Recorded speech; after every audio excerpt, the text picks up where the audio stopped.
Hi friends, welcome to my channel. ఈరోజు మనం కరకరలాడే బెండకాయ ఫ్రై ఎలా చేయాలో చూద్దాం. ముందు బెండకాయలను శుభ్రంగా కడిగి తడి లేకుండా తుడుచుకొని ఇలా చిన్న చిన్న ముక్కలుగా కట్ చేసుకోవాలి.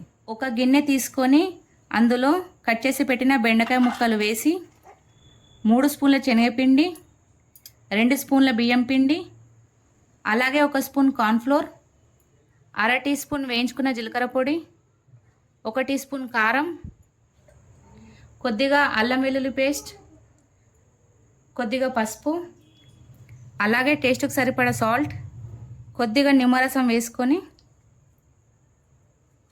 అంతా మిక్స్ అయ్యేలా కలుపుకోవాలి. బెండకాయ కలిపేటప్పుడు ఒక్క చుక్క కూడా వాటర్ పోసుకోకుండా ఇలా మొత్తం కలిపేసుకోవాలి. ఇలా కలుపుకొని పక్కన పెట్టుకోవాలి. ముందుగా గ్యాస్ వెలిగించి ఒక కడాయి పెట్టుకొని అందులో డీప్ ఫ్రైకి సరిపడా ఆయిల్ పోసుకోవాలి. ఆయిల్ హీట్ అయ్యాక ఇలా విడివిడిగా అనుకుంటూ వేసుకోవాలి. మనం గ్యాస్ ఫ్లేమ్ని మీడియంలో పెట్టుకొని వేయించుకోవాలి. ఇవి గోల్డెన్ బ్రౌన్ వచ్చేసాయి. ఇప్పుడు ఇవి మనం తీసుకొని ఒక గిన్నెలో వేసుకోవాలి. మిగిలిన బెండకాయలు అన్నిటినీ అలాగే వేయించుకోవాలి. మీ ఇంట్లో ఎవరైనా బెండకాయలు తినని వారు ఉంటే వాళ్ళకు మీరు ఒకసారి ఇలా కరకరలాడే బెండకాయ చేసి పెట్టండి. వాళ్ళు ఎంతో ఇష్టంగా తింటారు.